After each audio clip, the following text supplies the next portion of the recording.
biya kamal kanas bejen TV chat yang was la kon kalat keja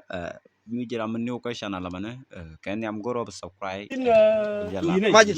woro gom woro jakun ka garu thong jen nu ko ke to adi mi ja ka ba bang nei ke ja sitte ka bu dun ke no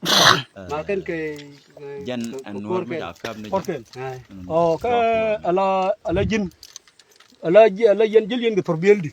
la jen torbel la wala torbel wala lam ne dabam nu ke dabam ne tela dabam ken jide na video ma ya do ka ye do ka matiang ka yen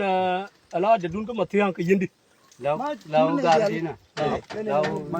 ko la ne jom kuji be wan di tu ber kuy ne di do matiang wan ker ga ju ne di jin ka kwaren jale de kwaren jale bok ko kuji be sin ei ka matiang kware ki to matiang ne jale bok man kuji ma don yin ku le pan tiang ka turbil no matiang ma jo kam ma chang ju ka ba mai jin dol wi ka dol no lawan dol bi tiaw gar chai chai bena wallahi dol beti dol bi tiaw ka yen kya wona ka wudi jin ngana ko arwa ya wo wudi ma ri jen wan ka wudi ergen wa ka ka wudi wan ka wudi ergen ka mo ka jan de dian na mana no ko ba de ba ko la ngai ko wa ga mi ken de jum bor tek ka do mana no jan shana na mi jiram ni ko channel me